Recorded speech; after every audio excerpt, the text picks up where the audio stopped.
perform bodily functions on her own. She has now begun to have daily seizures and is unable to see the appropriate specialist because of, you guessed it, restrictions in her coverage. We had been through a lot trying to get her help.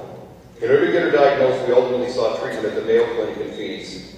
Because the specialists we were dealing with locally and through our insurance policy were unable to diagnose my wife's condition. We at that point were out of network and had to make the decision to pay for her treatment with our savings. The Mayo Clinic doctors finally had a diagnosis when she suffered a catastrophic event that finally paralyzed her. Because of the lack of resources appropriate for the treatment of her disease, we went through hell trying to get her treated in our community. This again led her to be transported by air out to an out-of-network facility.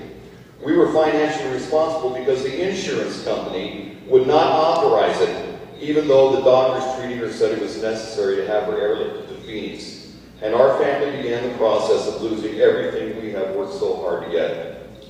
The helicopter rides, oh, by the way, did I mention she had to take 2 of them, cost us $24,000 out of our pocket because she was out of network.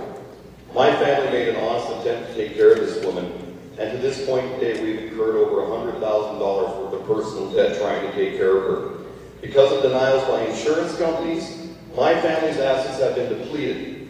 My children's college plans have been shattered. My job status has become questionable because my wife needs around-the-clock care, and I cannot obtain private care, and I'm going to go way long here. The state provides only 24 hours of non-professional care a week. When I hear the lies being put out by people today about what's going on in this healthcare industry, I can say only one thing. I have been denied coverage of care. I have watched the person that I adore be slowly taken away from me because an insurance company was greedy. And I want to check.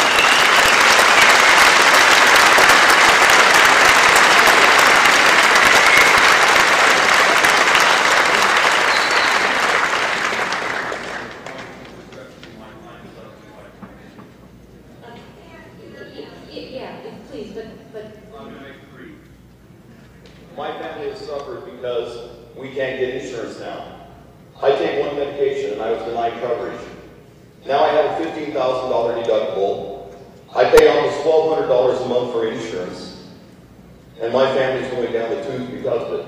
So when I hear somebody stand up and say that we're gonna have death panels, we're gonna do all this stuff that's ridiculous, and I'm talking to my fellow citizens in this community, you all need to understand that if we don't do something about health care, and if we don't allow our Congress to do the job, we are not going to get anywhere.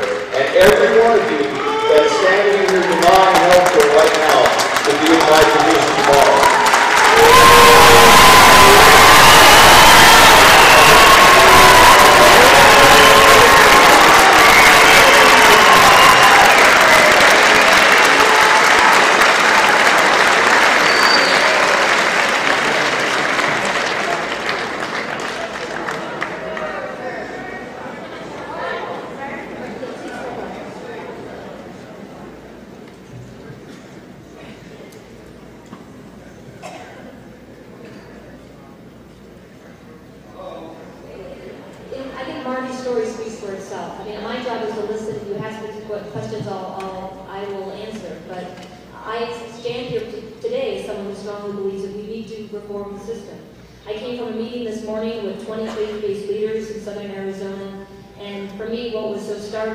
Was not just that from the Mormon community to the Jewish community, the Muslim community, Christian, Baptist, Methodist, Presbyterian, Lutheran, every single person this morning had a personal story close to home about a relative, a co-worker, a friend, or a neighbor that has a catastrophic problem as well. So I hear these stories a lot, and I think that the system needs to be reformed. Yes, please. My name is Bob Carpenter from Sierra Vista. I support the previous gentleman. All I want to say is I would like our country to stop discriminating against people who are sick. Thank you.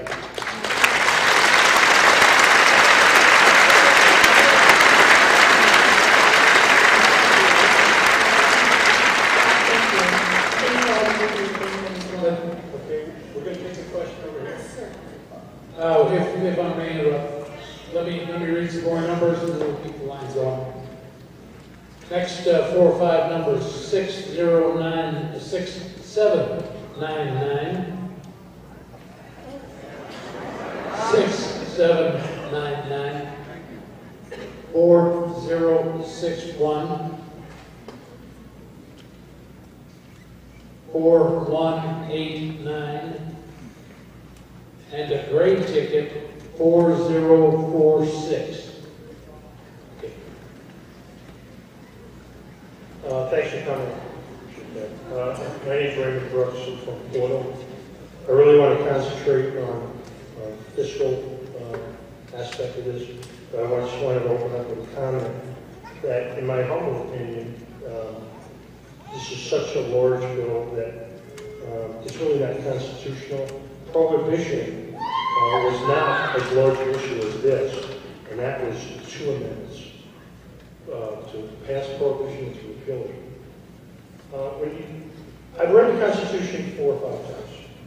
It's very clear that Congress's primary responsibility, other than year-to-year legislation, is budget. Unfortunately, it doesn't say balanced budget in the Constitution.